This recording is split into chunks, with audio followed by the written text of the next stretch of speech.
You ready? Oh, I think we might have this in California room. Call a meeting to order.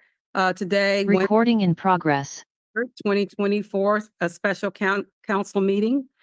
We are going to call on Clementine to take roll and provide information on how to participate and comment.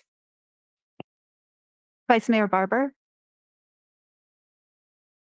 Oh, I'm sorry.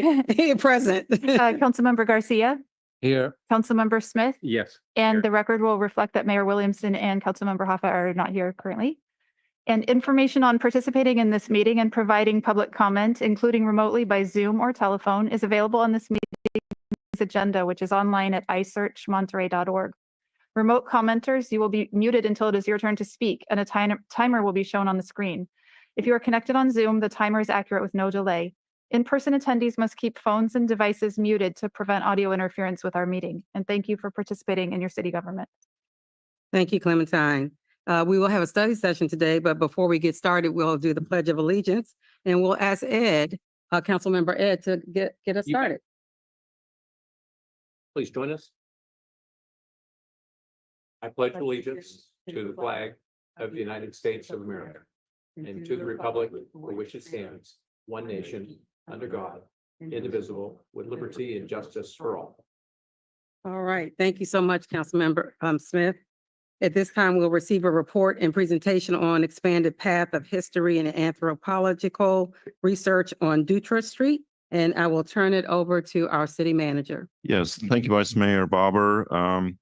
Today, our library and museums director, Brian Edwards, will present to you a report about our rejuvenation, shall I say, about our path of history, which we call the expanded path of history. I think he will share with you when the vision was created for the path of history and a lot of other details about something that we have been grown up with here in the city of Monterey and that we have seen also over the years being changed and adjusted, especially the last iteration. We will also provide you with an update about our anthropological research on Dutra Street. As you know, this item was brought forward by Karen Brown, who's also in our audience, and then she shared with us her insights and research about the events that happened in the 50s on Dutra Street. And as we promised the council, we would continue to look into that. And today is one of those check-ins with the council and the public to provide you with the status of our knowledge about the events that went on in that area. That is the end of Dutra Street, or behind the parking lot, or in the parking lot behind the police and fire station. So with that, I hand it over to Brian, and I can promise you it will be an interesting, fascinating excursion into Monterey's history with a lot of twists and turns, and it shows you also a lot about the kind of network that still exists in the city of Monterey, and where all the different DNAs intersect, and where a lot of what makes Monterey has been established over many years of traditions and connections among families, and also native heritages. So with that, I ask Brian to take it away. All right. Thank you to our city manager. Thank you to our vice mayor for chairing the meeting today. And thank you, council members and members of the audience. Brian Edwards, I'm your library and museums director. I'll give you a lengthy look here and apologize if there's too much information on here regarding path of history, but just to bring this up, because the photo on the right is rarely seen. That's William Wright-Jewell. He's one of the architects for this building right here. And he was one of the principal architects for the path of history at the time. He worked for the Pebble Beach Company and also worked on later, I believe, also on this 17-mile drive path at a certain time, because initially this path was a red-orange path. And if you go along 17-mile drive, you'll still see that red-orange path. And as the chief architect, I believe he may have transferred some of that around there. Laura Bride Powers in the center was also from Monterey History and Art Association, but she was the custom house historian and really worked to create a path to preserve Monterey. And that's Colonel Roger Fitch over there on the left. He was the colonel over there at the Presidio and served as the first president for Monterey History and Art Association. So going forward, let's see if this will work. Oh, let's see if it went back. It went too much. So starting off, actually, it started off as a 2.8 mile, the Fitch plan, which was a 2.8 mile driving path. And it was applauded by the state because the city actually worked with the California Automobile Association for the right markers to make this a driving path. And it was a red-orange line walking around the city. And they looked at that map on the right is a P. Narvaez map from 1849. So that's the map they used to actually look at what adobes were there. And this was part of the plan to actually preserve Monterey history and create an old town with the adobes at that time. But briefly, it changed, went from a driving path to a pedestrian path. So 1938 is actually when it was implemented. By 1987, it started as a walking path. And then 1999, that's when the city installed these ceramic tiles in the different languages. And then 2007, we expanded to an audio tour. And then 2023, we've expanded to an app. And in 2024, we are now doing the expanded path of history. This is what we're bringing to you for discussion today. But where did it start? 1930, William Rajul, I mentioned there before, he was on the Chamber of Commerce, and there was a city beautification committee and worked with Laura Bride Powers and Colonel Fitch, and they decided on 35 initial sites. And then the metal signs, which I'll show you in a moment, were first installed outside of our buildings. You'll see some of those throughout the city, but that was the initial plan there. And the plan expanded over time. You see in 1946, there's 54 sites, but then reduced back to 46 sites in the 1960s during the urban renewal.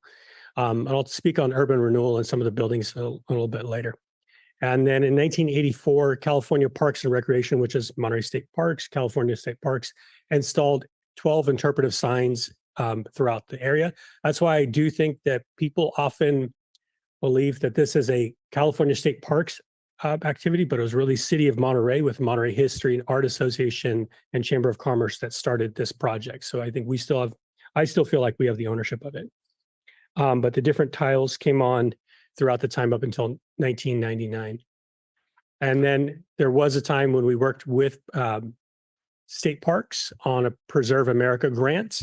These grants are no longer available through National Park Service, but this allowed us to create an audio tour of our different site where you go in, you call a number, and you get an audio tour of that.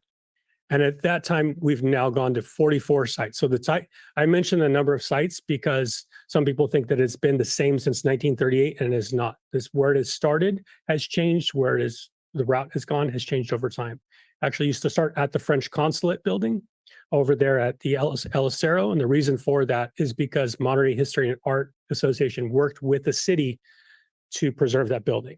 And they moved it from where the Mercedes dealership is. And they moved it adobe by adobe and rebuilt it there over next to Lake El Estero to save it. And as a model of what the city could do with a nonprofit, they put it there as the start of the path of history. But as I mentioned, we worked on the Expanding Path of History project with Page and Turnbull and the Museums Commission. And this project looked at looking at underserved communities and people that were not represented here in the path of history currently. And what I will say is that because it started in the 1930s, at that time, they were very focused on the adobes. So almost all the buildings initially are old Monterey adobes from the Spanish and Mexican era.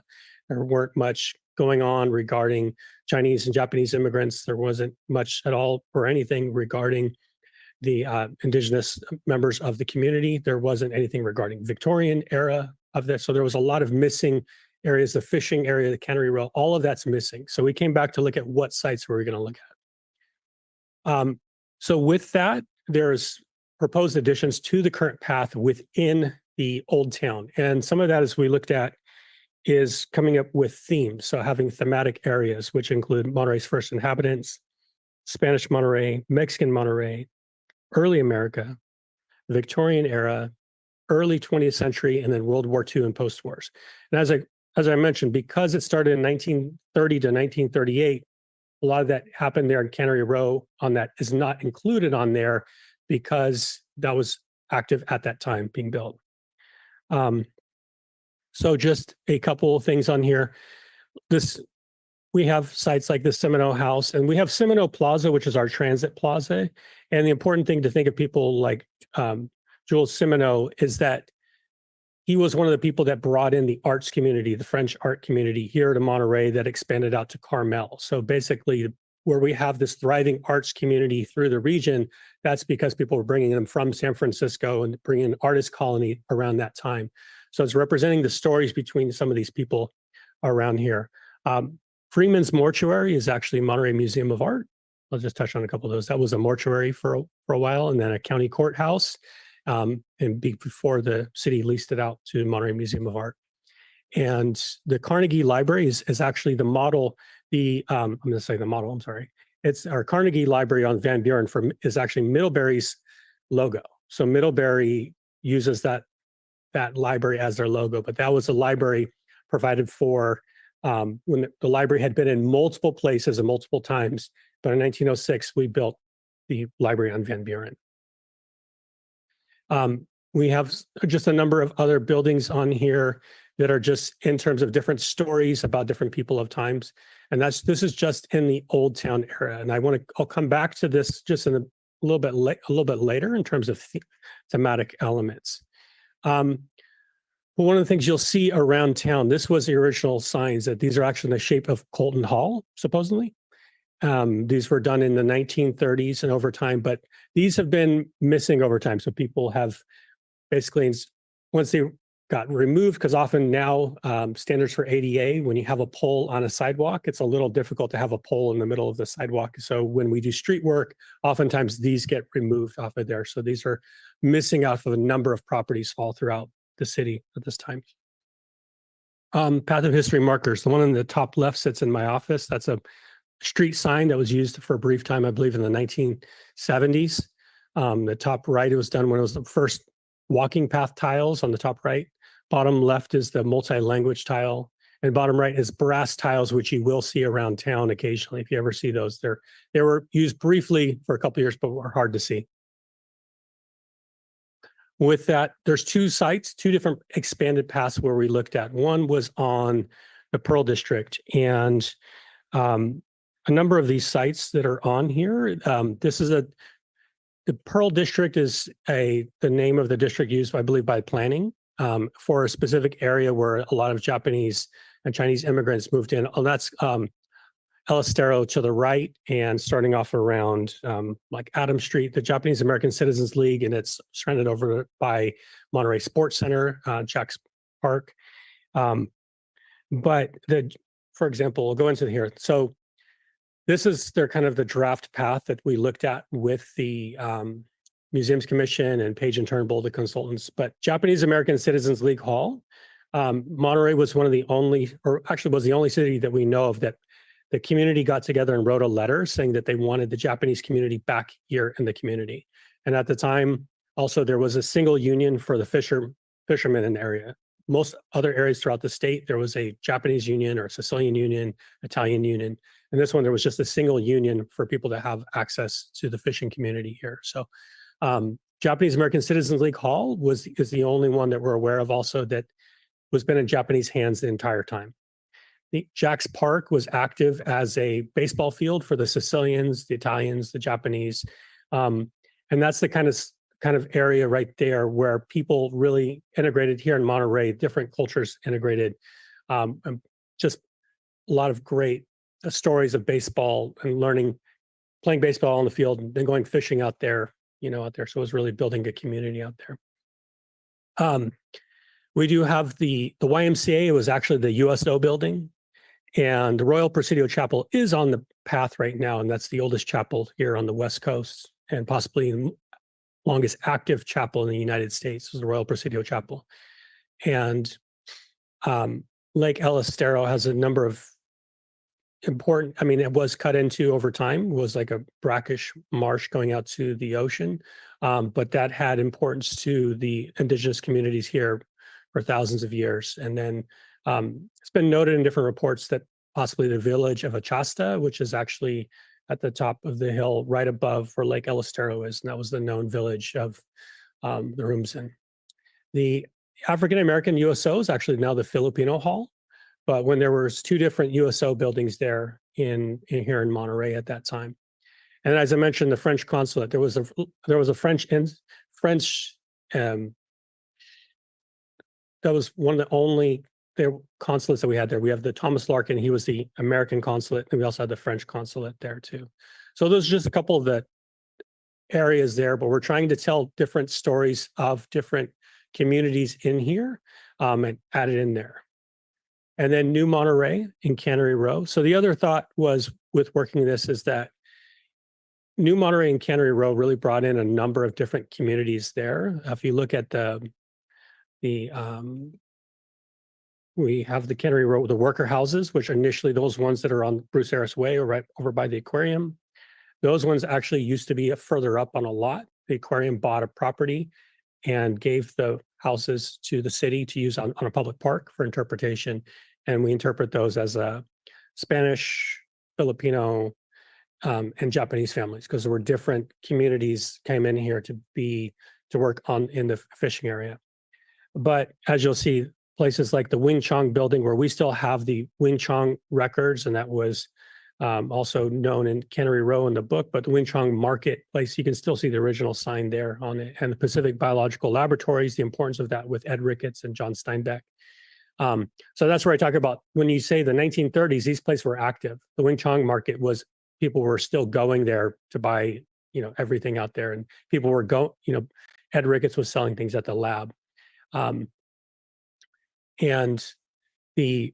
say the Bear Flag building was actually a Chinese hotel. It was a hotel owned by the Chinese community out there. It was later called the Bear Flag building because of the book Cannery Row, and that was Ocean View Avenue. But they wanted to call it the Bear Flag building because there was a famous brothel in the book, the Bear Flag. And so they renamed it as the Bear Flag building. It wasn't an actual bear flag. But there's a number of sites here. The Mariposa Hall was actually known as one of the dance halls for the Buffalo Soldiers when they were out here. And that's still on Lighthouse. That's a commercial building at 801 Lighthouse. And there's a number of different sites on here. Sea Pride Packing, which I believe was a early Japanese-owned cannery. At the time, it was during Chinese exclusion, and then the Japanese came in. Foreigners were not allowed to own property in the United States and in California. And so they often had investors buy property and run it, but there was actually a Japanese run cannery there. So this includes different areas like what we call the New Monterey Library, which is actually Schultze Park. So Schultze Park actually started as a New Monterey Library, and it was actually a couple blocks up on the hill. And again, they moved it piece by piece to over there to Schultze Park to make it into a community center later on. But that was in the Green Mansion. Green actually worked on creating basically what essentially is PG&E and everything around here, and later worked to actually save Colton Hall, because Colton Hall, they were going to tear it down in the 1880s to make a school. And Harry Green worked on a number of projects throughout the city here. So there's a number of different stories to be told by these things through here. So with that, how do we do that without just markers? Because physical tiles on the ground. So one of the things that I've been working on, not too clear on here, but you'll see all those little green dots. Those are all sites on the Monterey Walking Tour app that I developed with some interns, and listing history on there, and also integrating audio clips when we can with audio stories. So for example, due to time, I'm not going to play it right now, but this is the Rumsen Creation story, which we have on there on the audio tour, which you can listen to. It plays when you go up to, these are also GIS tagged. So if you want to use it on the app and have an autoplay, when you get within a certain radius of it, you can set it up to do that too. So if people are walking and doing different tours. So I've set this up for the cemetery, public art, the audio tour, and then Path of History. So the thought is, how do we integrate these together? I will mention also that's Isabel Meadows on the left and on the right, and later with JP Harrington. JP Harrington worked on preserving different languages all throughout the country and was working with the Smithsonian. So you can go in the Smithsonian archives and actually listen to recordings of Isabel Meadows speaking in her native language. And these have been helpful in terms of keeping the language alive and the research that they did together. And she moved to Washington, D.C.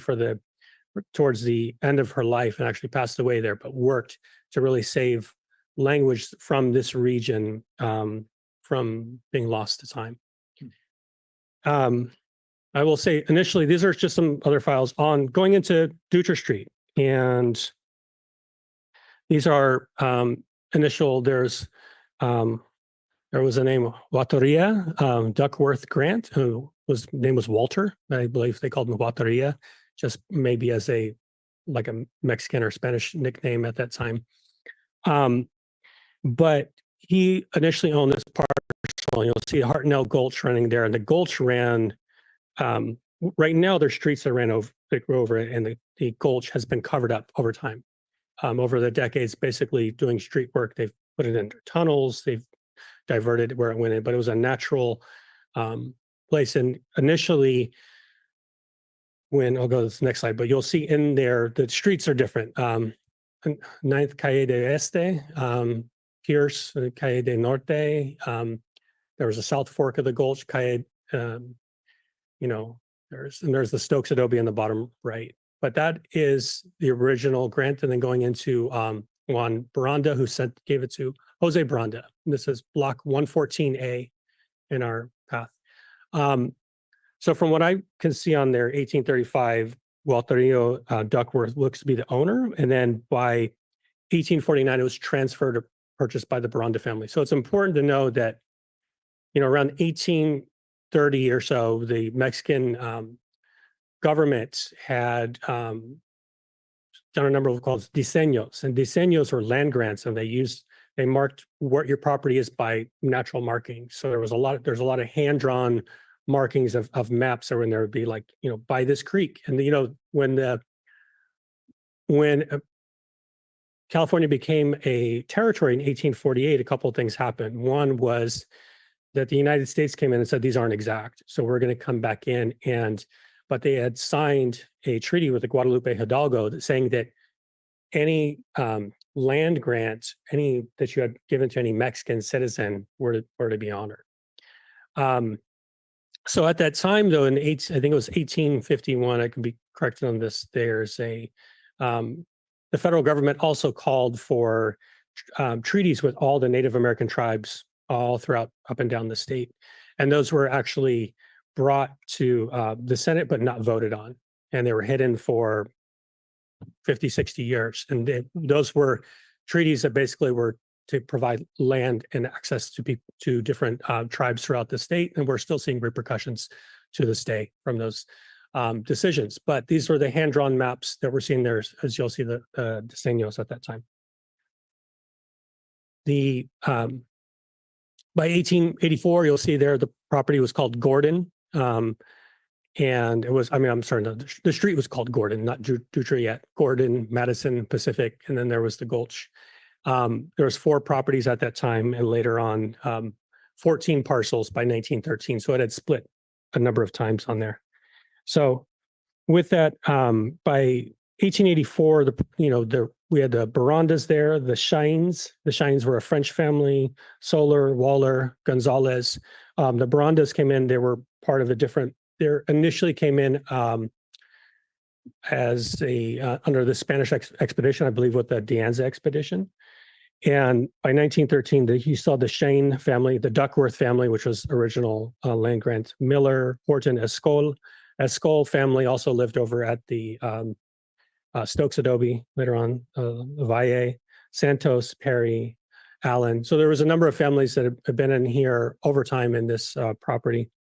So it was a very changing. And then Dutra Street, this is a photo of one of the members of the Torres family, and that's actually that photo would have been right there. It's right, that's the actual Vasquez Adobe before it got turned into a two-story adobe by the railroad baron who came in and bought the Vasquez property and made it two-story and changed it up. And the photo on the right is also of Dutra Street, further on right over on here. And just mention that there's a lot of the families here that have been here for quite a long time. There was a number of Californios that live here, and I'll talk about that in terms of the what Steinbeck called the paisanos in a moment. But these are just some of the adobes and the buildings and the Californios, the Mexican, the different cultures that kind of intertwine to make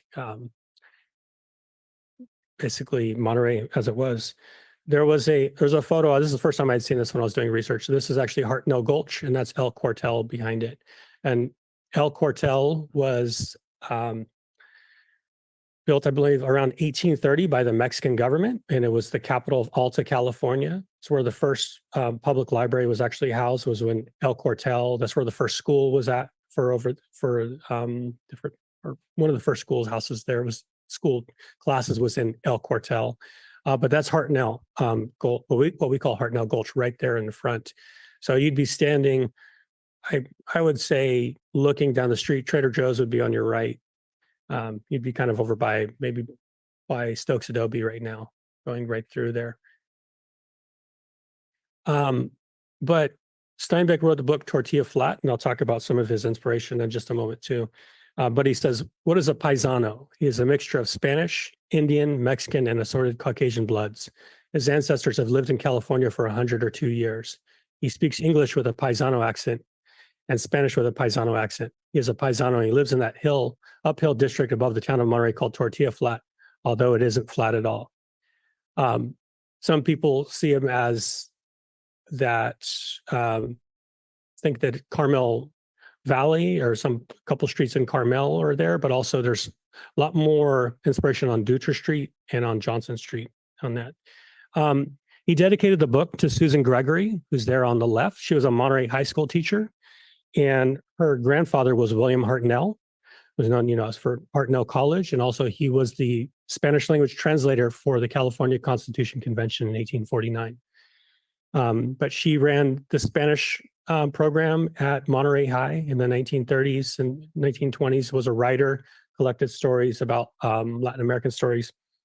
And Hattie Gregg on the right, her family owned what is now Stokes Adobe, but went to school at El Cuartel as a kid, and actually was one of the founders of Monterey History and Art Association to really save a lot of buildings around Monterey. So both of those, but as I mentioned, Susan Gregory actually lived on Dutra Street in the 1930s when Steinbeck was writing this book. And Steinbeck actually, at the time, he was living in Pacific Grove, but he spent a lot of time coming back and forth and hanging out with families on Dutra Street, and she later lived on Johnson Street. But he spent a lot of time really interacting with families and hearing a lot of stories from Susan Gregory that inspired him to write these books. That's how he did a lot of his books. He hung out with locals and just wrote about it. I'll transition into about 1939. The city had a master plan by Emerson Knight. The lines with circles, you'll see the heavy black lines. I don't know if I have a pointer here. I don't want to push a button, I won't do it. But the heavy black kind of squarish line there, that is the Monterey Grammar School. And you'll see the street running diagonally through it is Pacific Street. And in 1939, there was a number, I'll talk just briefly about this in just a moment. But the path of history is kind of there on that dashed line. And the items with the circles are all properties that are recommended to be acquired by the city from Emerson Knight in 1939. And so right now, as you've seen behind Colton Hall, that's the property where council has been discussing on the mid-pen housing. That was not acquired Our by social them at that security time. offices The open for property over there walk-ins? on If you Dutra, need Madison, and assistance Pacific, with your which social we're security looking at right benefits, now, you on might be Block wondering. 113A, and also now in the corner, which is now the Monterey Public Library. So in 1939, there was a number of sites that were looked at, and this is where the beginning of that thing is. And this is a statement from Emerson Knight at that time. The importance of acquiring properties along the borders of the Civic Center to preserve certain historic houses and to provide sites for future public buildings, Colton Hall Park and the plaza now constitute a most attractive civic center. Provisions for future expansions would permit its development to meet the needs of a growing city. And I'll mention also that this building here was 1935, that this was built here. And that was gifted by Agatha Few from her, when her and her husband passed away, that she wanted a city hall close to Colton Hall. And there was a lot of discussion from the mayor and the council and the community at that time, whether this was where to actually place it. And then they built this Few Memorial Complex, got the brown underwood adobe, where now the city manager and the city manager staff work as well. So there was a lot going on in the 1930s right there. But I'll just highlight some of the master plan goals in 1939. This was to preserve natural scenic assets. They created public parks throughout the city, acquire beach properties, acquire properties for redevelopment, create beach promenades and pedestrian walkways. They were really focused on acquiring the beach to making it a walking path across the city, creating zoning restrictions on heights of in different areas, and creations of historic districts to protect historic buildings. And they thought to weave the new development around historic houses, so to really center new development around old development as well. And remove industrial activities and Fisherman's Wharf. So at the time, they thought they were going to remove Fisherman's Wharf because it was an industrial activity in the breakwater, and clean up the area around Custom House. At this time, Custom House was in private ownership, and there was thoughts of turning it into a restaurant or demolishing it. And widening the main streets, Fremont, Del Monte, Lighthouse, was to make them easier to drive, and limit billboards and neon signs. So these are just some of the planned goals that were on there in 1939. But plans can change, because one of the quotes in there is, El Estero Park possesses extraordinary natural beauty, which should never be violated by intensive play structures or uses. And that's opening day from Dennis the Menace Park right there. So one thing to keep in mind is, we're talking the public safety and the Dutcher Street. Where were the police before? The police were in the bottom floor of Colton Hall at the time, where essentially where the planning department is right now. So there was the city was going to basically move. They didn't know where they were going to move the police at the time. The police department wanted a larger space. And the thought was to transfer Colton Hall, either to sell it or gift it to the California State Parks to run as a museum. And the Carnegie Library, which is on our list at 425 Van Buren, they are building the new library in 1956. So the thought was, could they move the police department over there to Van Buren Library? But the renovation cost was too high for what they needed to build out of jail and everything in there.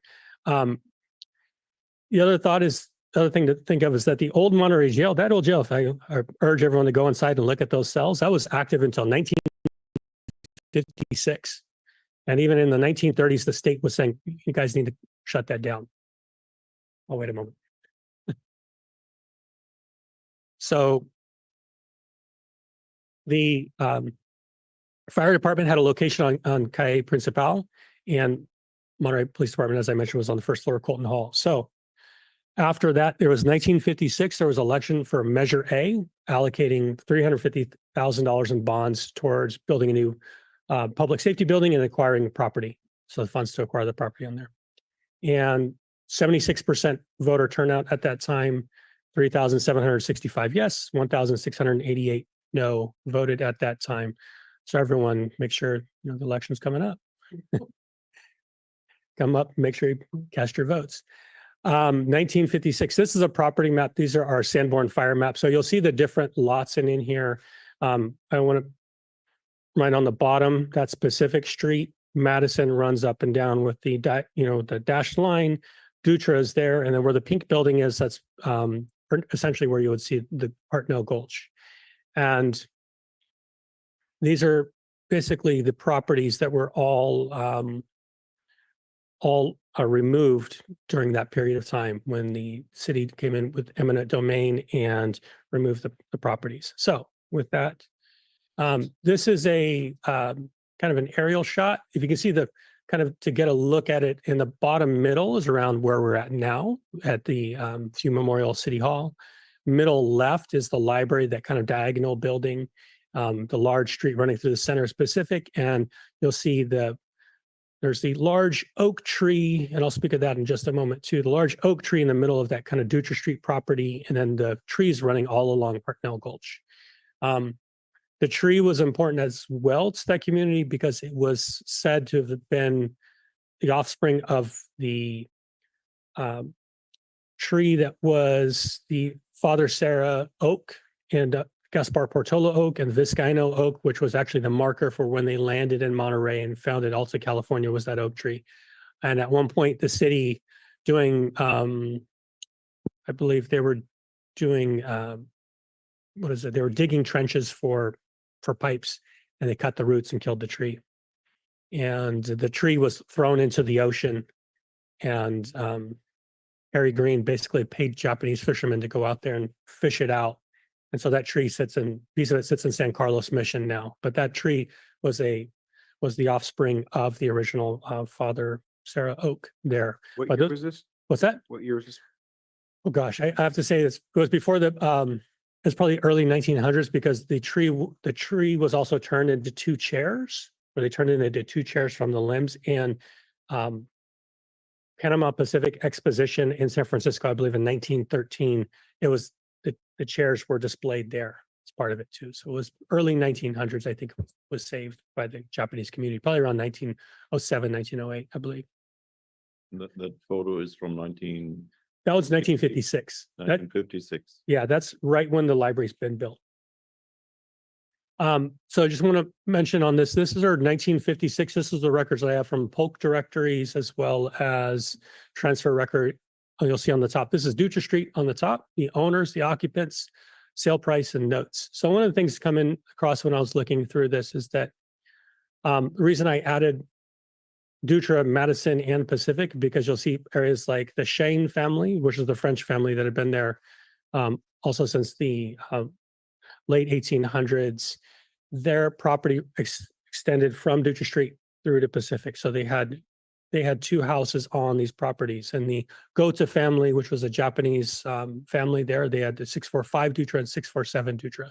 So some of the numbers looking on the right, on the notes on the right, and the Rosales family and the Torres family and they lived there they're with the different family members. There's the Alex Torres in there as well.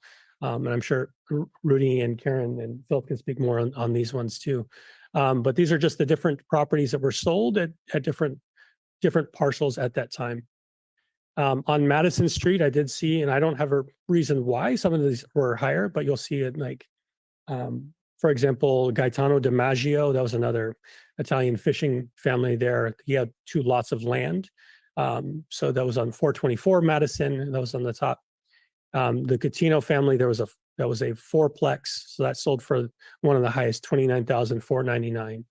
The Costanza family, Engholm family, which is actually both a chiropractic center and a private residence. So there's 2 different properties on there.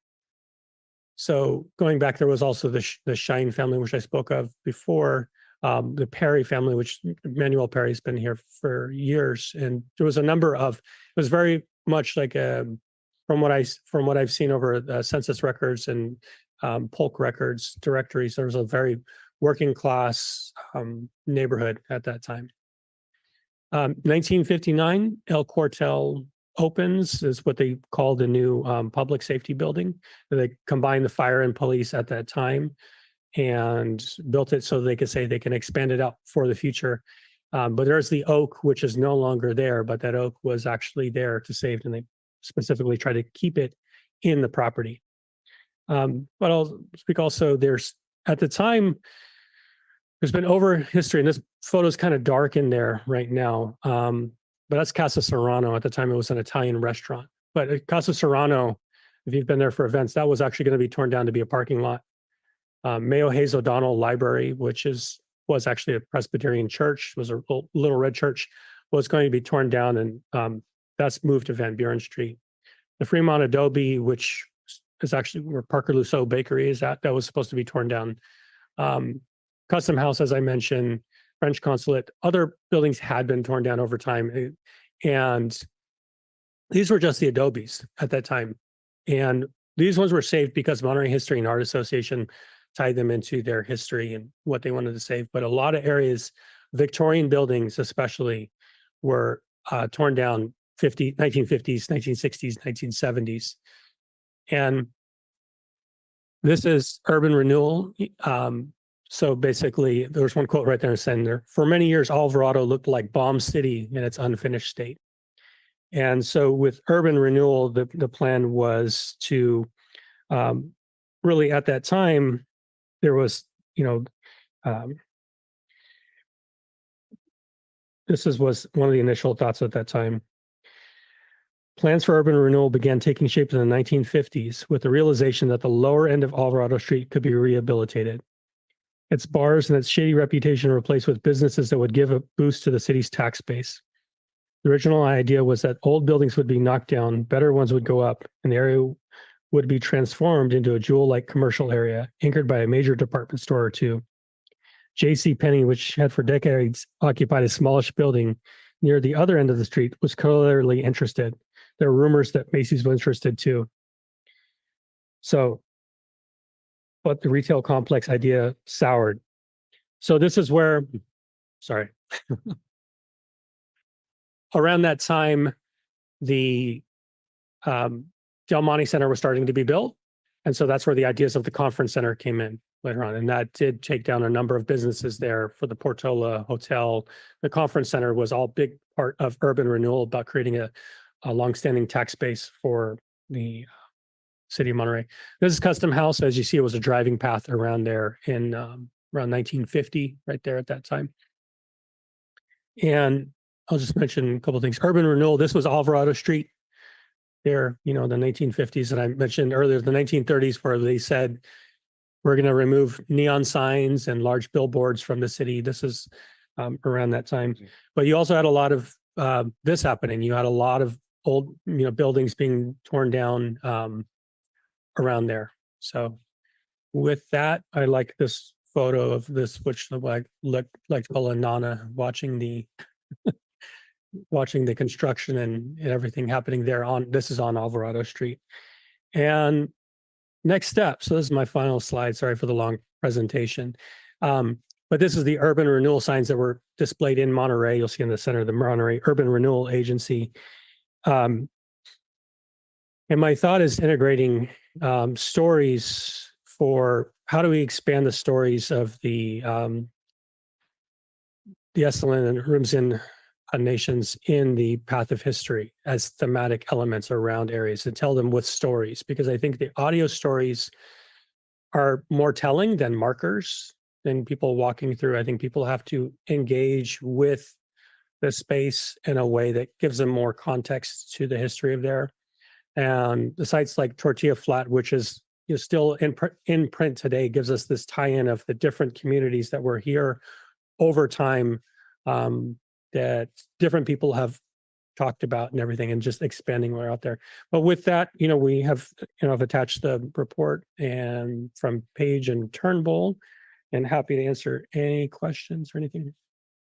Thank you, Brian, for the presentation. It's really fascinating to learn about some of the history nuggets and kind of help reinforce some of the things that we learn along the way and how it's made Monterey the state at which it's in today.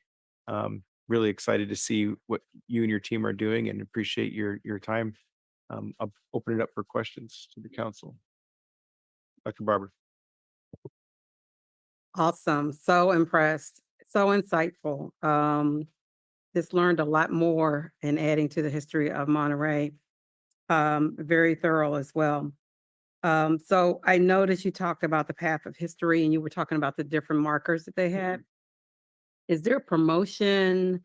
Is it connected with tourism, or how does that work as far as so people know more about the markers? Yeah, so typically there's two ways. One is that it was published before by the city of Monterey. It's actually gone transition, I believe, to See Monterey, which is a lot of the hotels. You'll see like the tear off pages that have like a walking path on that. But the other part is that we had at California Welcome Centers, we have them in hotels and airport and everything, which is like Okay. Explore Monterey. Those Okay. brochures are out of date. And so we're looking in the museums for additional funds. Some were either grant funds, city funds, wherever that's going to be, so we can create a new one for that, because that really had California State Parks, Monterey History and Art City on there. But it's really, to me, it's a city. Like we're the ones doing that in that path of the promotion on their advertising other cities. Like we can advertise their other spots, but if we're the ones paying for the publication and everything and putting it out there, I think it should be our Visit Monterey, download our app and use our sites, and then we would distribute that out there. So we're looking to put those out so that anybody that comes to Visit Monterey is there. And talking with the museum commissioners about in the future looking for grants to put in kiosks similar to what we have done with Old Monterey Foundation at Lower Presidio, where you have directional guidelines or in certain areas where people are just walking around and spend an extra day, because I think that's one of the things with See Monterey is how do we get people to stay an extra day here in Monterey, and what other things can you do?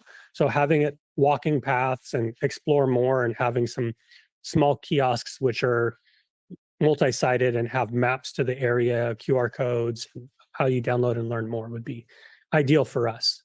Okay, well, that's great. I like the vision with that. And you mentioned about the digital app, and I just had a quick question. Is there a cost for the app? And is it, I take it it's offered online with Apple and all the other providers?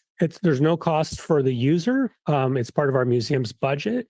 Okay. I think it's a pretty reasonable cost for us to actually pay for it every year for what we get out of it. But So no Ed? cost to the user. That's no what I'm cost to the trying- user, and it's available on website and Android and iOS. Okay, great. Let's see. And I think I had one last question that I was just trying to get clarification about. In 1848, you were talking about with the hand-drawn maps, there were different owners at that time, I think, Mexican and other different tribes, and Congress did not accept it. Is that what you were? Yes, I well, was trying to get a so around, clarification on. I'm still researching, and I've been here 2 years and trying to absorb as much history as I can and as much knowledge as I can here while I do my daily work in the library and museums as well. But it's, so I'm sure other people can speak on it more, but really there was, at the time, the federal government said, if I'm responding to you correctly, let me know. Mhm. But in around 1851, the federal government sent out people to go to different rivers and different places and sign treaties with different tribes throughout the entire state. And if you look at California, there's a very few tribes that are actually federally recognized at this time, Mhm. because of the Bureau of Indian Affairs has not accepted applications for different tribes throughout the state. But at that time, the 1950s, it was providing land and access to that. And they brought it back to the Congress or the Senate, and they decided not to vote on it, put all those in storage. And about 50, 60 years later, they found those in storage. And later there was kind of more discussions on Native Americans at that time. But that really led to, in my view at least, that in California, it changed the landscape for what the agreements were. And at the time, the United States was saying, well, we allowed in the Treaty of Guadalupe Hidalgo that we're going to provide every Mexican citizen, we're going to accept their land grant. And they only accepted about half of the land grants that were submitted to them. And so they were looking at what land are we going to offer? And if there was all these lands that the Mexican government had offered the Native American tribes, or the Spanish had offered them, they were worried about giving those land. So that's why they came back and they were in the Senate file. Okay, that- I hope that answers your question. Yes, But it that's does. my interpretation of Yes, you history. did great. Thank you so much. You Yeah. did a wonderful job and wonderful presentation. Thank you. Very.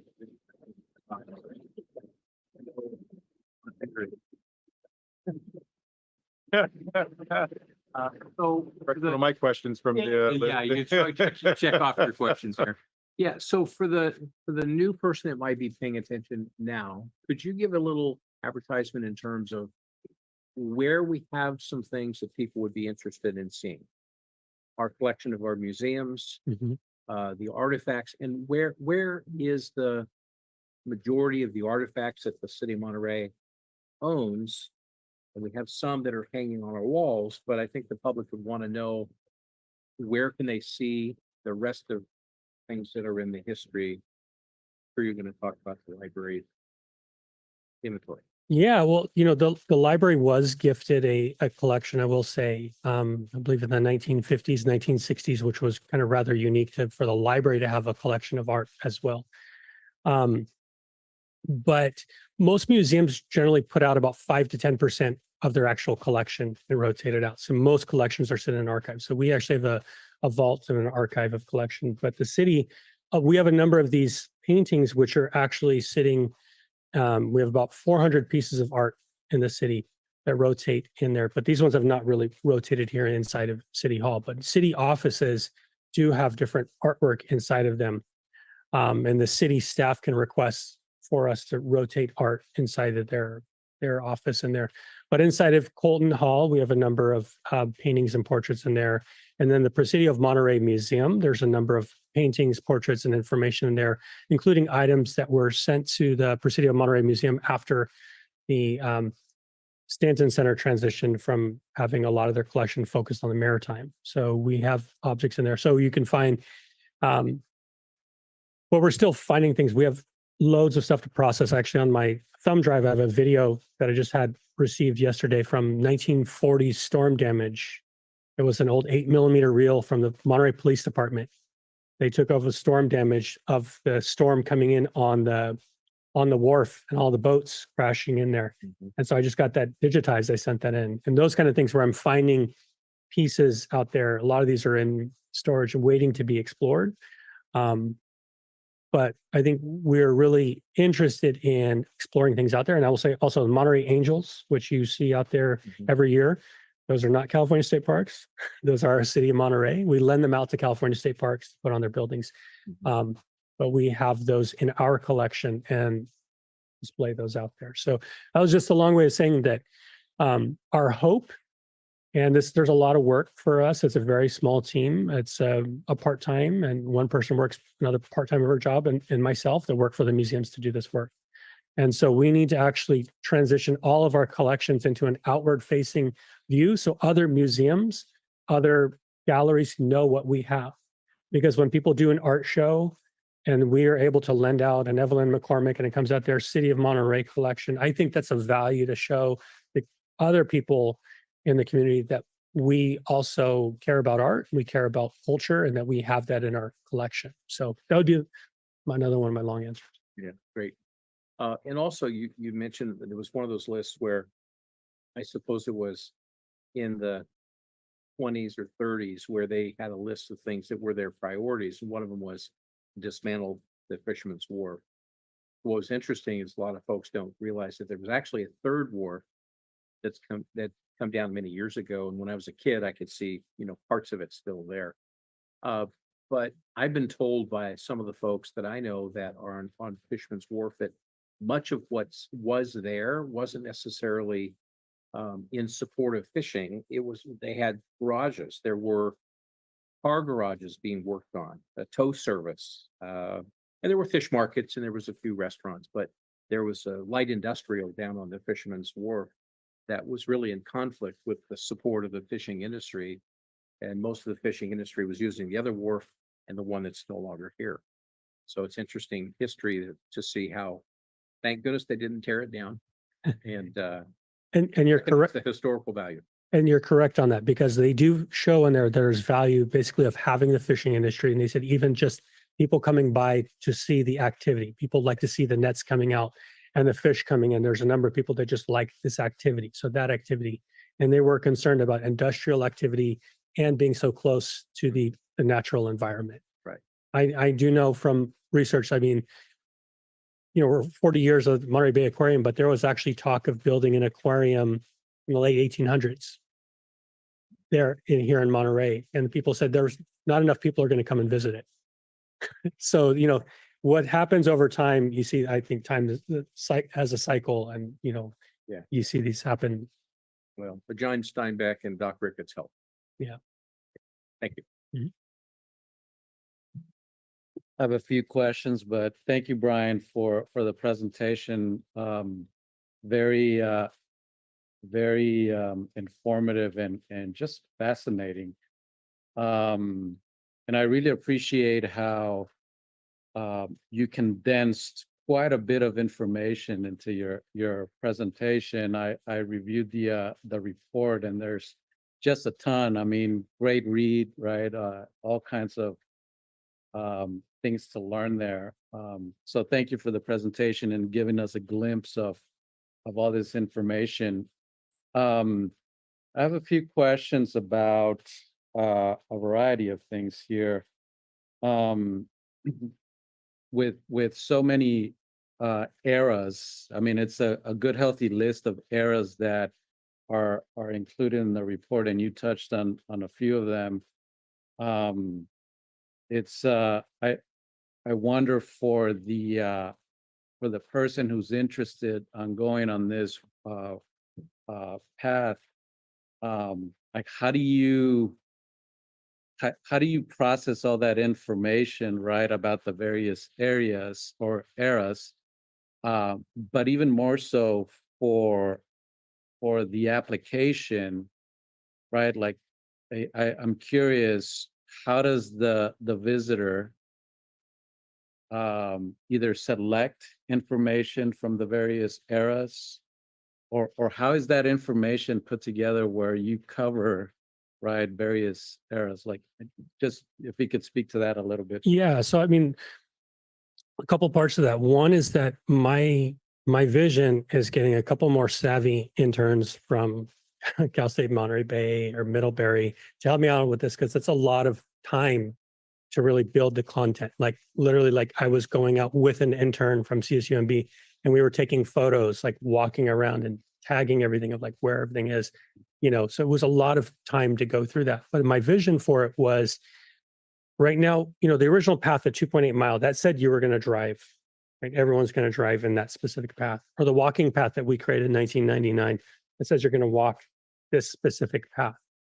And the vision, I think, would be there is make it more thematic. Because if you want to talk about, let's say you are interested in indigenous narratives, can you put in there where those are at? So you subset that as a walking tour, because somebody might want to walk and go around and explore different areas, or they might want to see where Victorian homes are or something, where the gardens are. There's a lot of people that want to see where Monterey has a lot of beautiful just gardens as well and public art. So how do you subset it so it has a main map, an expanded map, but then you could essentially pull that data out and tag it so that it says this is this tag, and then hopefully it'd be able to go through. But I need some really savvy interns that can pull all of that information together. And I will say also that I mean, it's listed in there, but the content from, I think, having a lot of the pre-1769 indigenous stories out there is there are real issues with people digging on sites, so you can't identify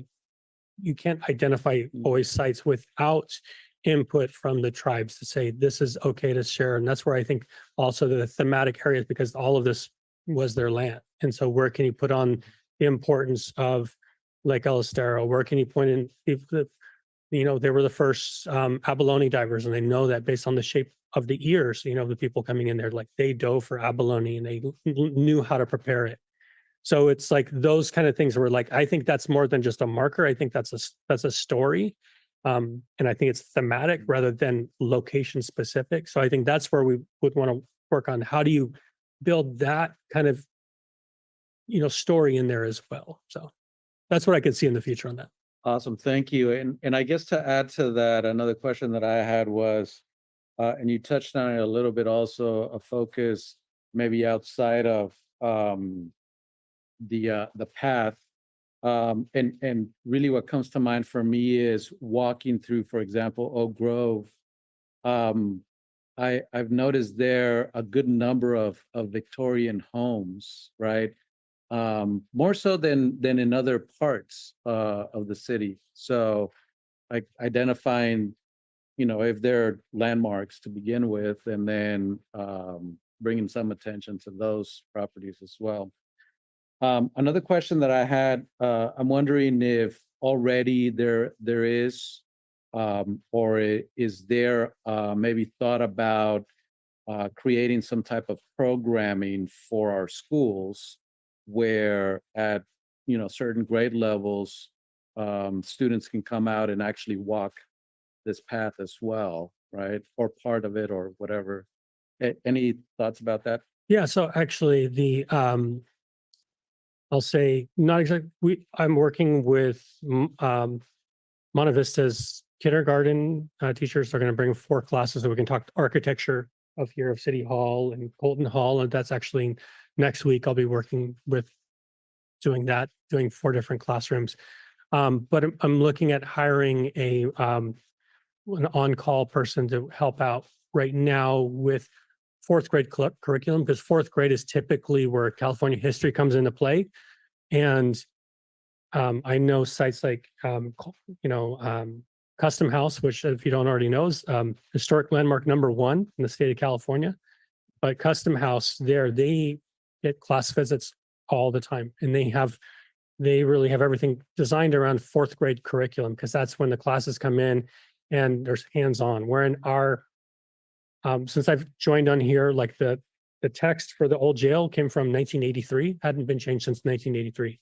And the exhibits inside Colton Hall and the old schools are from the 1980s as well. So those are things that are in process, need to be spent time and energy on. But I think it's nice to have that central spot, because the spot like here where you have the yard, the garden, you can have kids come out here and you explore some of this area, and then you have a place for them to eat lunch. You have a place for parking, and it's easier for them to come out here than it is for, some of the other neighborhoods to bring a school bus out, Awesome. But I think this is still like so we do a lot of class visits, but we're looking at bringing in more 4th grade curriculum. And I did get in touch with actually Monte Vista to say, how can we work with you for your 4th grade standards? And they shared with me the California guidelines so that we can use that with our staff to say, like, how are we going to integrate hands-on learning? Because that's what the kids want. They want hands-on learning.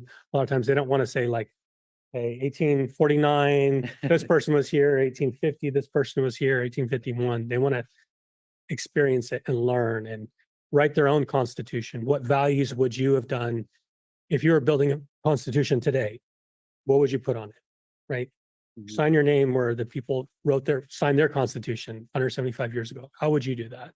Those are the kind of activities I think we could do there and then explore around. Love it. Yeah, thank you for that. Mhm. Shifting gears really quick, you mentioned the Anza Trail. Can you elaborate a little bit on that? How is that integrated or maybe not into this? Well, the Juan de Anza came, through from the De Anza exploration, brought in people from different ethnicities, from indigenous, Black, Spanish, Mexican, all from Mexico, basically from at that time it was Spain, and they wanted to settle California. So the De Anza expedition was really to basically settle in Alta California, where this was the capital, but to create. Sorry, just to kind of redirect, I meant in terms of how is it, or how will it be available to the public? The De Anza Trail? Yeah, if So- any of that history will be incorporated into what we're. We have Discussing here. we have a De Anza marker, which is really, I don't, honestly, there's a statue for the De Anza marker on the corner of El Estero over by Marsh's store, which is you'll see those big, large granite blocks. That's supposed to represent De Anza. Okay. And so there are some De Anza groups that do recreations that are looking at possibly coming out at times to recreate the trail going up through and up to San Francisco. But I think it would just be more talking about that at Lake El Estero at the De Anza marker, which we have right over on there. So Okay. integrated, but not like a full walking all the way to, Yeah, as you mentioned it reminded me, and I looked up the map. There's a website that has, right, the whole Right. trail and how it comes into our area, coming in through like like what's currently Via Del Monte, Laguna Grande, that area, right? And then into like Oak Grove and Window by the Bay. And I know that there's a pretty active group that's, I guess, related to parks, I think, or something like that, right? Yeah. That is really actively trying to encourage jurisdictions to really mark that trail throughout California. So I don't know, maybe there's opportunity there to develop it a little bit more. I think that'd be great.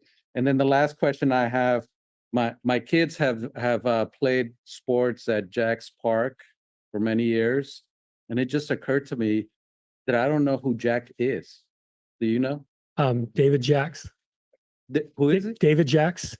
David Jacks was a Scottish immigrant, and he came in here, and he worked with the city, and he was doing, I believe, I was looking at the tax numbers and realized there was a part in the state law that if the city owed you money, the city owed him like $1,002, that you could ask for the money back. So what he did is but he had to post it in the newspaper. So he posted it in the Santa Cruz Sentinel, and him and his friend went up to the Santa Cruz County Courthouse and bid $1,011 for Pebble Beach, Pacific Grove, Carmel, and Monterey.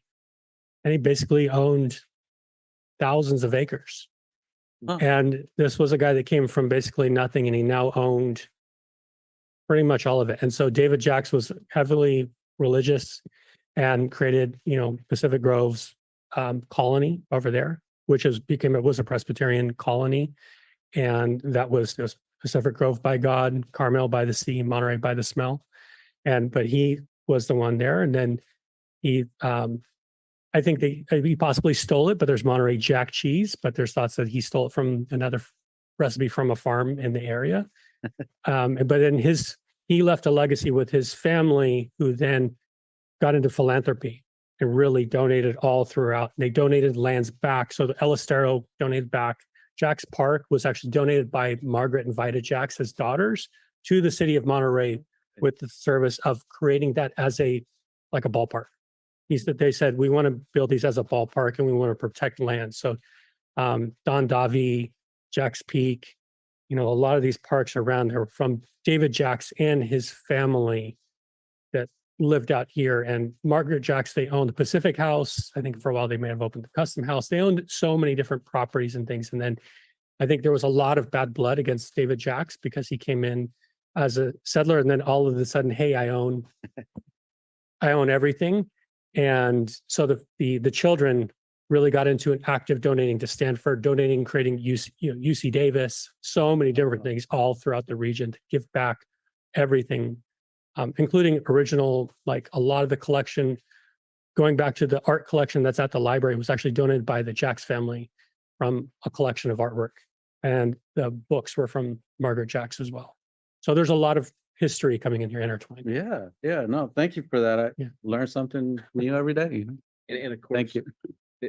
the Jack's time period was, what was the date? It was before Samuel F. B. Morse owned Pebble Beach, so. Right. It was like late 1880s. 1800s. Well, because he built the first train too. He built the first train that went from Monterey to Pacific Grove, and then the big four, the Crocker, Stanford, those Right, ones right. came in there, and they built a larger train because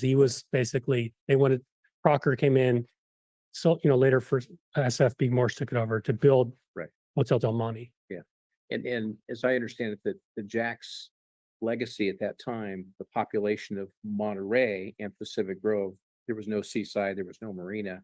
But Pacific Grove, Monterey, in its entirety, might have been 3,500 people, maybe 4,000 people. So not a large population. A lot of open land. I wanted to go back to comment that Dr. Barber made earlier, and just wondering what the future opportunities are in collaboration with the hospitality industry and helping to promote the work that's being done here, and how that collaboration with C Monterey can help increase eyes and awareness on this wonderful opportunity that I think a lot of blood, sweat, and tears are going into. I think one of the things that I think about in regards to integrating history in museums, um, particularly with younger generations, is the interactive process. And so you all are doing this with the Path of History. And so I just wonder, um, what do the future opportunities look like? And I'll just throw out an idea as I'm asking the question.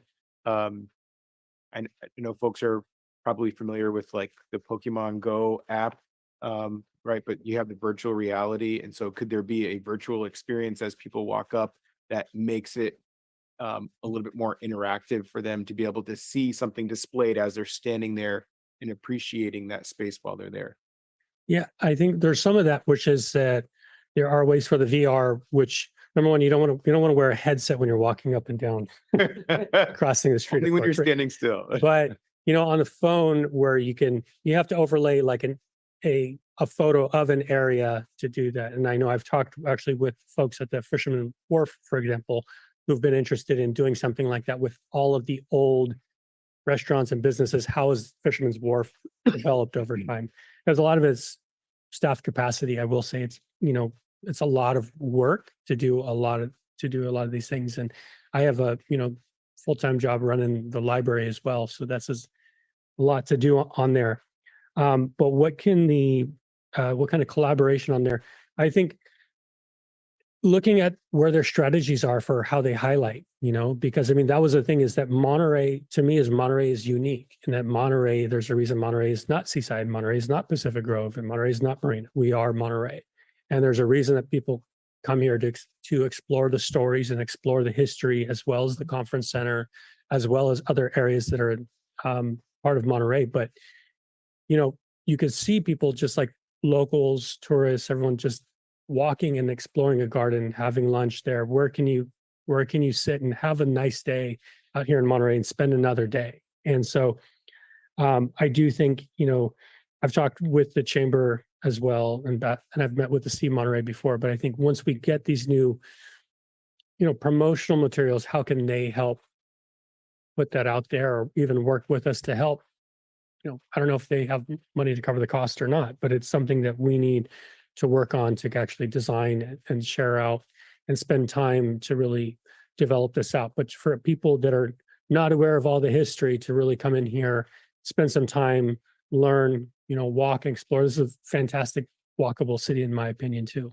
So how do we expand on that? And it just, thinking out loud as you were describing that, and kind of connecting it to Gino's, one of his last questions there around education. Like, how can there be a level of promotion with other school districts throughout the state of California to try to create an experience, not just with the history, but also the aquarium? I mean, there's a lot of educational opportunities there. So just throwing it out as I'm thinking about it. And then my last question for you is, it's great when folks can get out and have the time to walk around and do the interactive experience. But what does the possibility look like of maybe putting this in a book? And I know that perhaps over time it could be updated, the path can be updated with additional spots identified in the future, which could provide an opportunity for, additions to come out in the future to kind of allow us to appreciate what that looked like at every point in time. So I just wonder your thoughts in regards to that. Give me the budget. Give me the budget for it. We can work on it. We don't have the budget for that. We don't have that's, to be honest. I mean, the supplies budget's $5,000, I think, annual for a museum. So it's not, this is something that we don't have a budget to get into printing of, minimum 750 or 1,000 books and then cover that cost and then sell it. So it's great. I mean, it's been done in the past. They've been done booklets and things, and that's actually a lot of times I've gone back to old books from the 1930s, the 1950s, 1990s. Like I said, everything goes in cycles. But I look at, like, when I'm looking at grants, I'm also looking at what's our priority, because I have so many priorities here for museums of what we need to do. And what's the priority right now? What do we need first? Because then you have to prioritize that. So things like, is it a book, or is it physical signage? Or is it digital, or is it VR and XR, right? What is going to be the priority? So we have to really prioritize with with slim resources on there, what are we going to do with that? And when the grants come out, we have to figure out what exactly we want to focus our attention on and what actually the grant makers are going to be interested in funding, saying, yeah, yes or no. So that's all, as I mentioned, it's budget, it's staff time, it's, priorities for us as a department. Absolutely. Absolutely. Well, we got to figure out how to get you some more resources for sure. Please. Would it be possible to, work with, C Monterey or the chamber and trying to build resources there? Both, fiscally and human resources? Would that be a possibility? I don't know. I thought that we fund as a city partially some of those things. I'm not sure how that works, whether that would just be pulling from one versus the other. So Mhm. I would direct that kind of question to finance or Hans to know more. I wouldn't know. I don't know enough about that at this time about. Right, I was just thinking about like C Monterey Yeah. and, also, you have, different hospitality associations, you have the chamber, Mhm. just different other avenues, to be able to go with as, well as, different school organizations. You have their different, what is it, Council of Education, some of those. So just different ones that you could possibly be able to look at. And not for now, this is not Yeah. something, but just ideas, just kind of, being able to, think of some other ideas that may, coincide with some of the things that you were talking about so that we can get this out. Cause this is great of what we have here and we want more people to know about it. And we want to, brag on our history, want to brag on our present and brag on our future. So I think this is great to be able to educate and to be able to feel good and have pride in where we live. So thank you.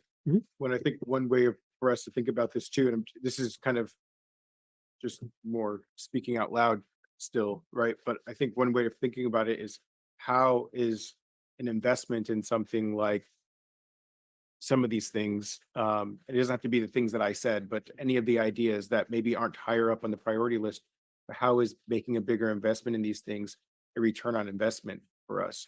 And so I think maybe looking at it through that lens can help amplify um, the support that can be given in that space.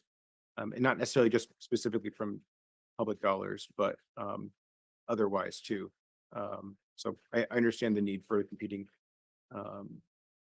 resources and I just appreciate all the work that you're doing in this space already. So you're Yeah. definitely taking us to the next level.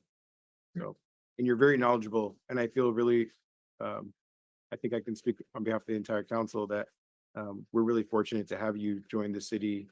You've definitely brought the library and museums to the next level in the city, particularly at a point where resources have been taken away from that space. So just really appreciate what you bring to the city and everything that you shared with us today.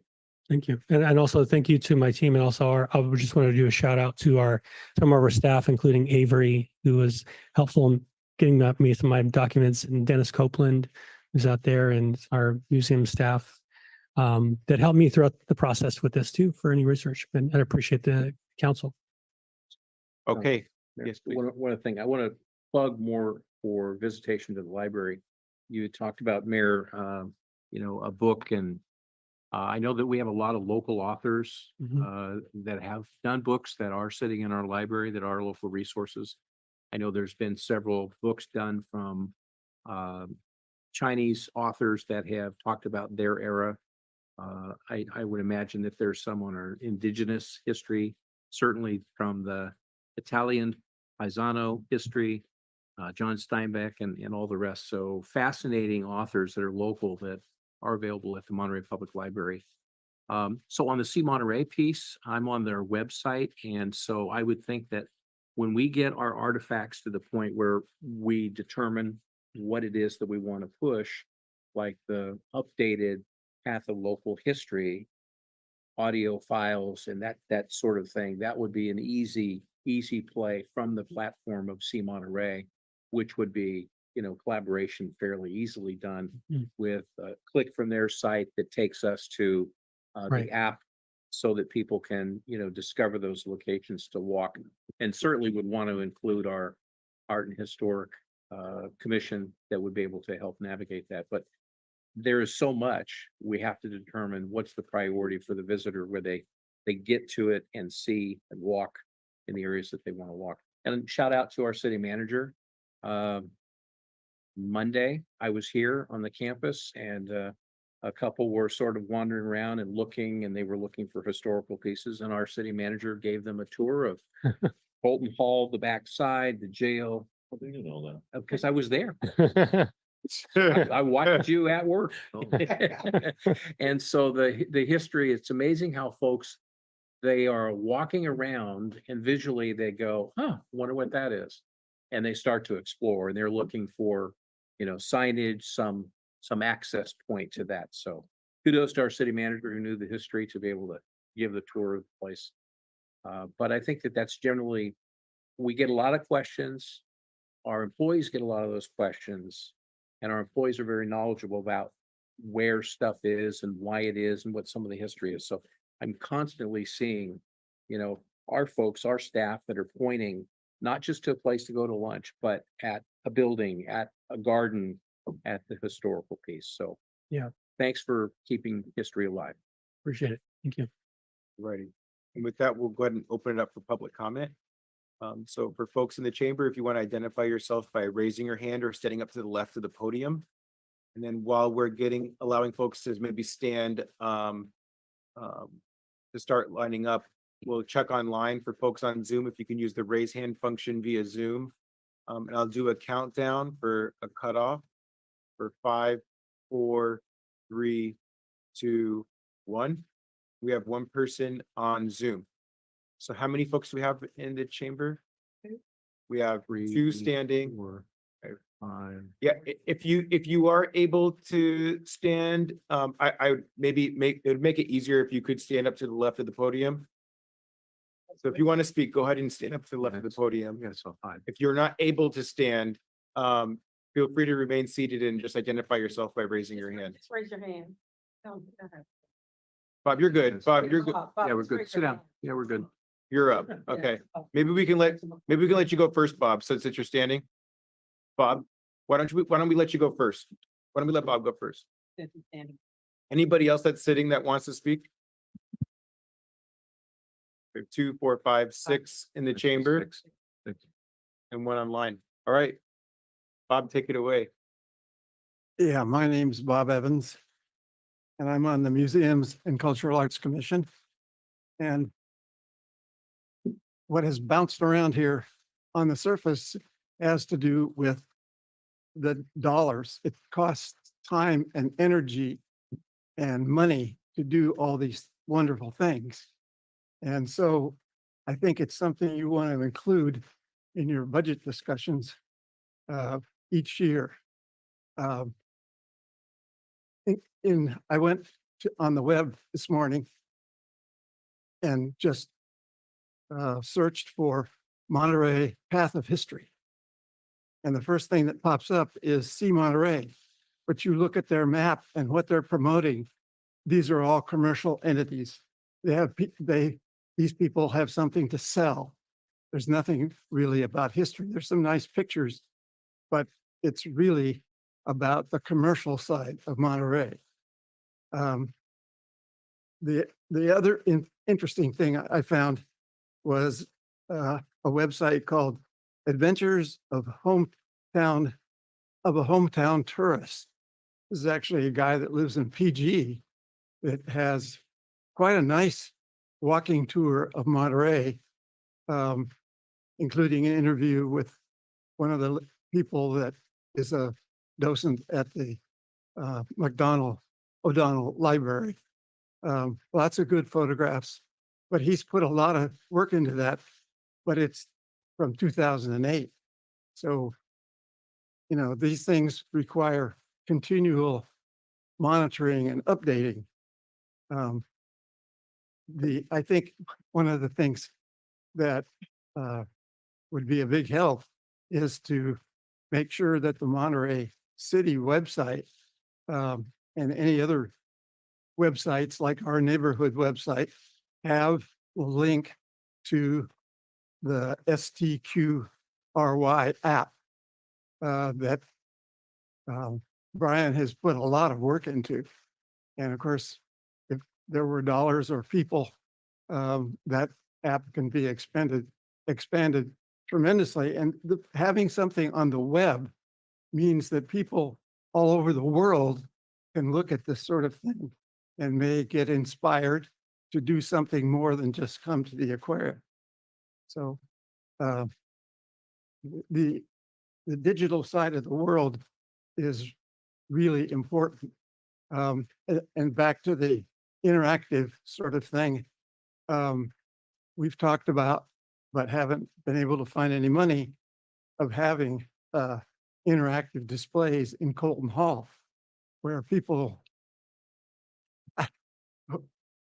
I've run out of time. Anyway, there's the dollars and cents are what are critical to expanding and enhancing this whole process if you're really serious about it. Thanks.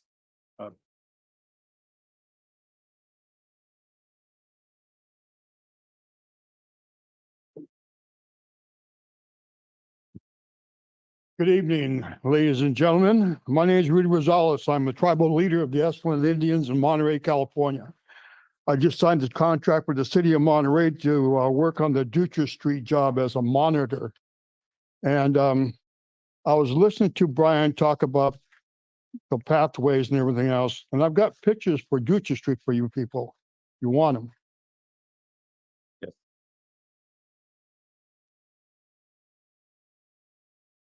Anyway, our house was the very last one on Dutra Street. My father was Adolph Rosales and my grandfather was Mr. Torres. Anyway, ours was one of the houses that was bought. But you know, they tell you to pay $6,000 for a house, but they don't tell you how much they charged my dad in back taxes. My dad was lucky to get out of there with $1,500. But anyway, that's Dutra Street for you. And I'd just like to tell the city of Monterey that you guys have to give more consideration to the indigenous people of the Monterey Peninsula. I mean, Mexican Americans, Black Americans, white people, Italian people, they all get there before the Native American Indians, and I don't know why. And it just gets me upset. Like city of Monterey ought to have some kind of celebration for the indigenous people in this area, not all indigenous people, just this area. I mean, it shows Isabel Meadows, who was related to me in some way or another. And they say that she spoke the Rumsian language. Isabel Meadows had no idea what the Rumsian language was. But you guys take the word of an archaeologist instead of over an Indian. I think I was 27 years old when I first heard the word Rumsian and I first heard the word Ohlone. And you people have embraced both of them to put on our name tag. And when you talk to an archaeologist, you listen to him. And I tell archaeologists the same thing. They can't tell us what our history was. We'll tell them what our history was. But yet you guys believe in these archaeologists. They come out with this, they come out with that. You know, all the Indians were hunters and gatherers. Well, we were hunters and gatherers, but we stayed here on the peninsula. We didn't go anywhere. I mean, why would you leave the Monterey Peninsula? Somebody tell me that. You know, it's such a beautiful area. I'm on a job site right now where we found an abalone shell mound. It's about as high as this wall right here and about as wide as this room and 20 feet deep. And they're all abalone shells. There's got to be 1,000, if not more, abalone shells. And it shows where the Indians gathered abalones from the ocean. It's only 30 feet away from the ocean. It's at Carmel Point in Carmel. It's only 30 yards from the ocean. And you can see the Indians sat around, cleaned the abalone, threw the shells over their shoulders. And this was an area for them to do that.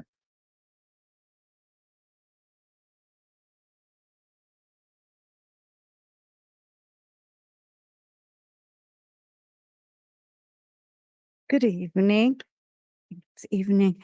Yes, I'm Karen Brown, Monterey resident and retired librarian here. 6 months ago, I spoke to you and submitted my report on Dutra Street, which I'd worked on for about a year.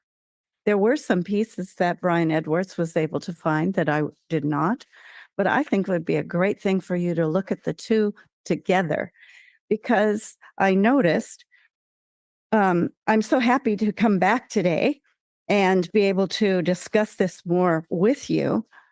But I'm hoping to hear what you will at last say and do about this wrongful act.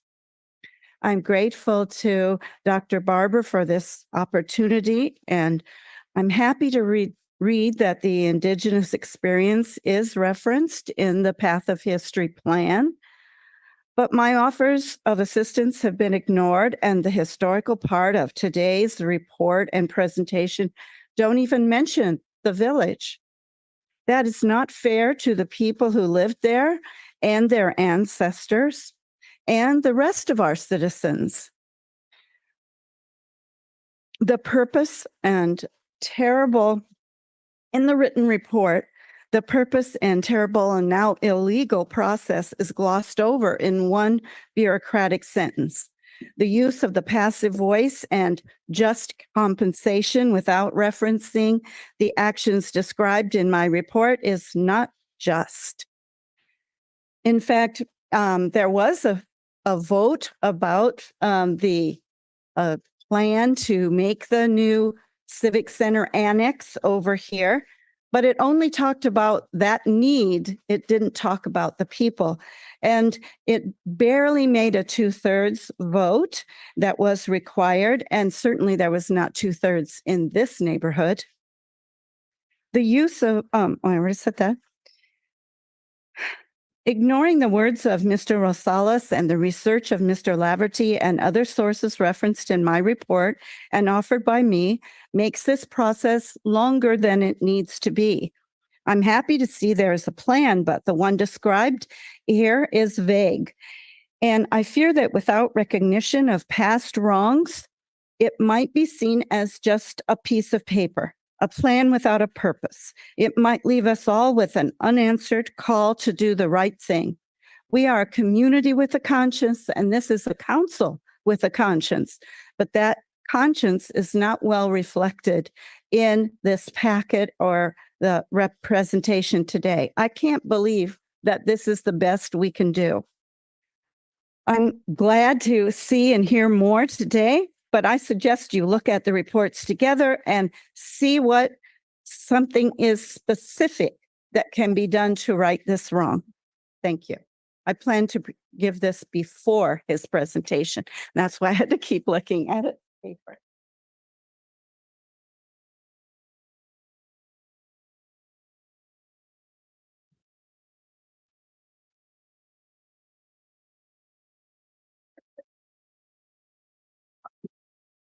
Hi, I'm Mike Sovereign. I'm the current chair of the Museums and Cultural Arts Commission.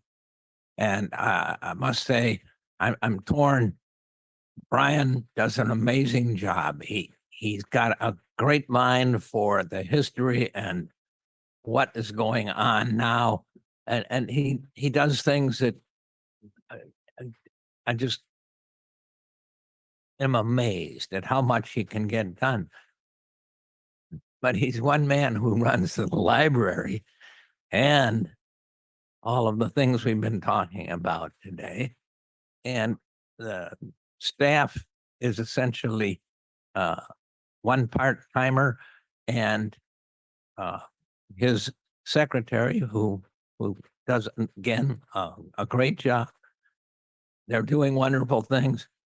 But you see in the testimony that we've just heard that there's much more to this problem than, let's throw some good words at it and let's do a plan for something, even though the plan is go out and try to find somebody to give us money to do it.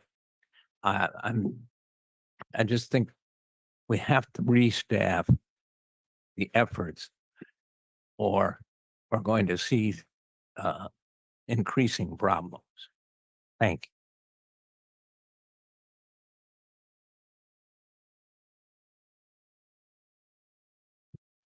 Hi, my name is Nancy Sule. I live in Old Town. I'm interested in the history and the preservation of the history. I have two suggestions. But first, I do want to thank Brian and also Karen for all the research they've done. I mean, I learned so much that I didn't know, and I thought I was pretty well versed on things. But I have two suggestions. One, it came after Karen's presentation 6 months ago, and we were talking. There is a park right here by the police station and fire station by the El Cuartel mural. Not a park, but a garden. Let's call it the garden that hasn't been revised, and it did get some weeds taken out. But the plan had been there was an NCIP project that never got completed, but it's been approved for funding and it's in the list somewhere to do a memory garden in that little tiny garden at the corner of Madison and Pacific. Well, the memory garden was to be honoring the soldiers of the World War I or II, or maybe both. I'm not sure. But why not make the memory garden include the indigenous people?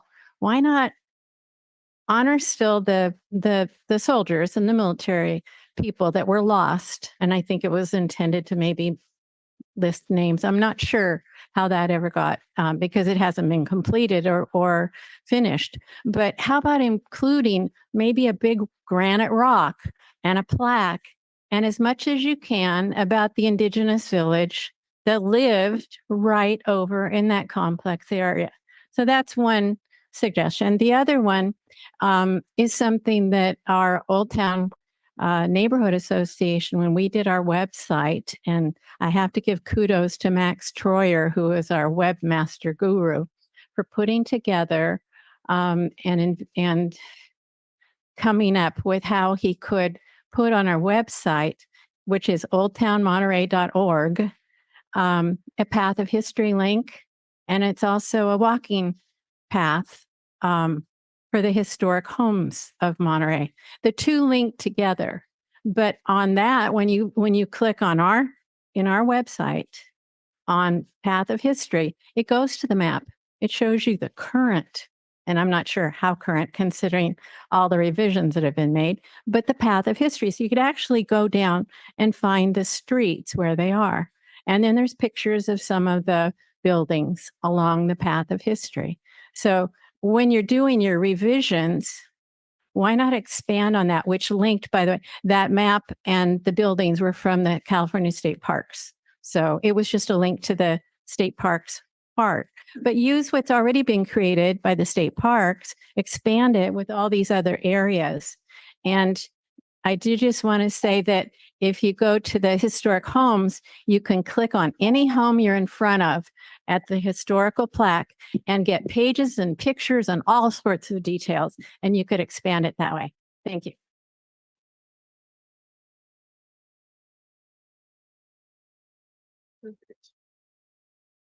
Good afternoon, Mayor Williamson, council members, staff. My name is Philip Laverty. I am a cultural and linguistic anthropologist. I have a doctoral degree from the University of New Mexico, and I did my doctoral research on the social, political, and cultural history of the Ohlone Costanoan Esselen Nation and their more contemporary effort to achieve federal acknowledgement. I wanted to thank the council for taking up the issue of Dutra Street and Karen Brown's report. I think Mr. Edwards' presentation was truly wonderful, and he added some detail to our understanding of Dutra Street, which is fabulous. I wanted to note that prior to graduate school, I worked for the state parks at the Santa Cruz Mission State Historic Park. I was the interpretive specialist there after graduating from UC Santa Cruz, and that's one of the few missions that's actually owned by the state of California and had it as its primary interpretive goal the native experience of missionization there at Mission Santa Cruz. And we found in the state parks that when we interpreted that history frankly and dealt explicitly with social justice issues, that it actually increased our visitation to the park and the number of schools that came to the Santa Cruz Mission State Historic Park dramatically increased, and they were really receptive of a more frank and honest history that was inclusive of a variety of perspectives. I wanted to revisit the 18 unratified treaties of 1851. This is critically important for understanding of Dutra Street. Those treaties were negotiated by special Indian agents sent here by President Millard Fillmore. They would have set aside about 18 million acres of land in California. So California would have been very much like other places considered Indian country, like the Plains and the Southwest. Congress was lobbied by very influential citizens in California who wanted access to resources like gold. Obviously, this is right after the gold rush, but also Indian labor. There was slave labor here in California. Native people were enslaved, forced to labor, and California citizens wanted access to that labor. So they lobbied Congress, who actually hid those treaties under an official injunction of secrecy. Just the same, there came to be interest in the homeless Indians of California. Helen Hunt Jackson, who wrote Ramona, highly influential bestseller, became a special Indian agent. Visited a site just up the Carmel River. This led to Congress actually appropriating funds for the homeless Indians of California. This led to the purchase of small rancherias. Indian agents worked in this area in the early 1900s.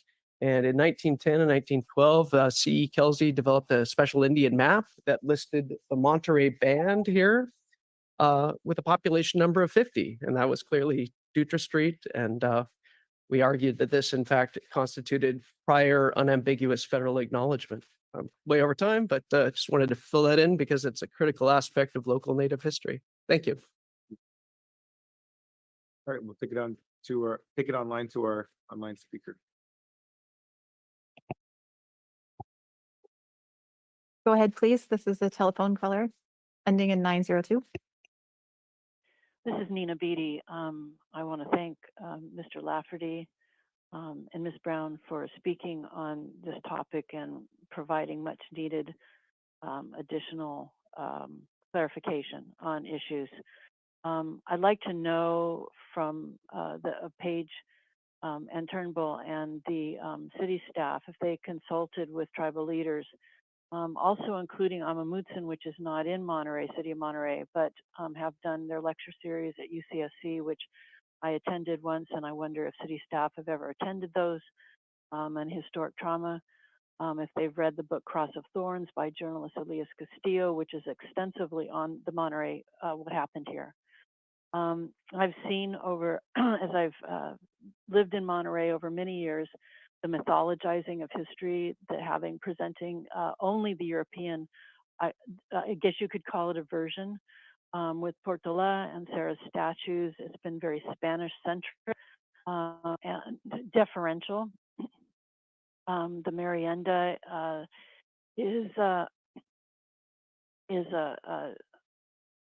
the history behind the Merienda is so shocking that it's only as a celebration instead of the initiation of, well, invasion and genocide that happened here.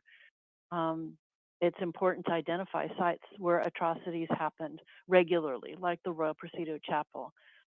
Sarah moved the mission to Carmel because of all the rapes that were happening of the girls and the women.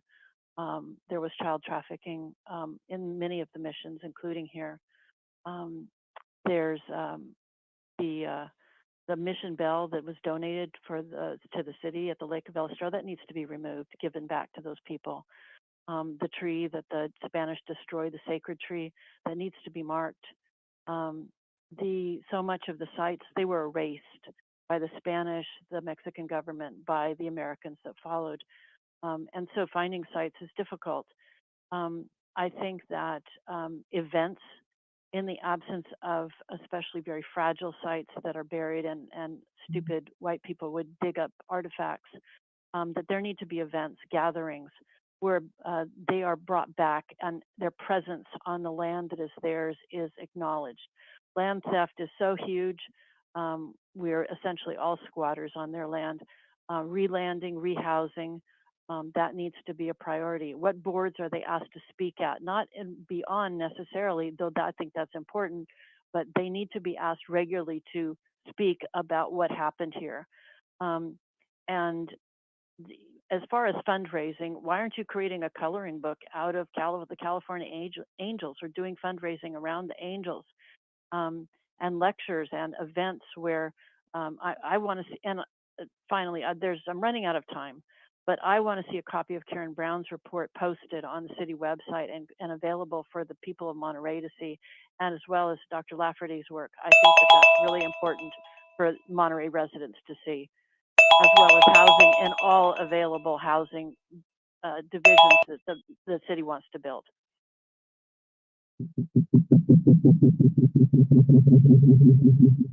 Can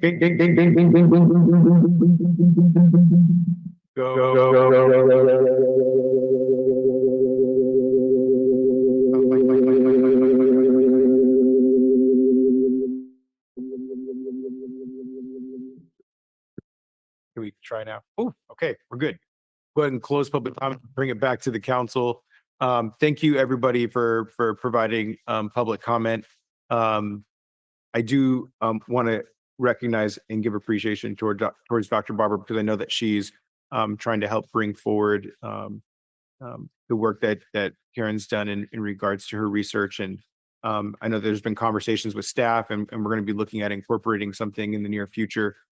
So I just encourage you to stand by for that. But I think there's an overall appreciation. I also appreciate the doctor's notes in regards to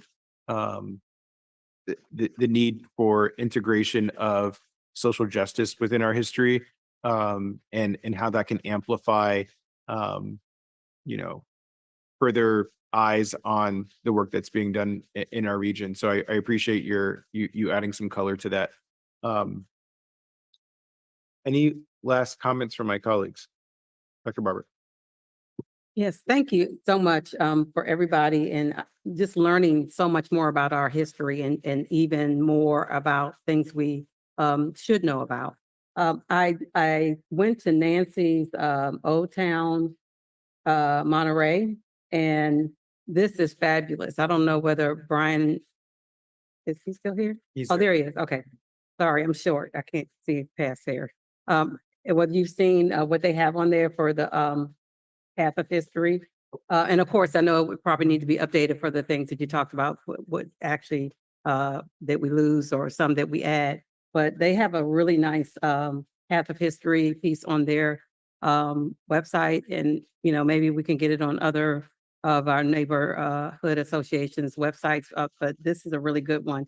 Wanted to say that I think it was some really great ideas of what we can consider to do as we go forward in collaborating and making sure that we're celebrating and being aware of all of our history, including, where it originated from. And that means the indigenous people. So I'm looking forward to being able to move forward together with this. Thank you. Yeah, thank you. This is a report tonight that there's no agenda item for us to vote on, but very informative. There's a lot of material here for us to consider, and also the report from that's the attachment page, and I can't remember the second name, report that was commissioned by the city. So going through that, I think it's significant that we always recognize our history as far back as there is history, which we know is in the 1770s with the indigenous folks that were here and settled here first, and all the way through the progression of the different minorities that came, and worked and fell in love with Monterey and raised their families and did their work and passed this on. It left us a beautiful place to treasure. Thank goodness, I think all the way back to whenever Monterey was discovered, the people that lived here seem to have had a sense of this is something special. It's a treasure. Take care of it, provide for it, don't overbuild it, and pass it on to the next generation. So I appreciate the generations from the past that have done that and given us opportunities as we are stewards of this land. So appreciate the comments from everybody, and appreciate the hard work by those that have taken this on to be a personal mission, so that you can help us become more educated as we make further decisions in the future. Thank you, Mayor. Okay, I want to echo my colleagues. I want to thank everybody look, a lot of this work is really challenging, and if it was easy, we wouldn't be here having this conversation. So I appreciate everybody's advocacy around the need for us to do more. And you know, I'm eager to see what that pathway looks forward for us in the near term and long term into the future, because this isn't going to be solved overnight, and not one act is going to be able to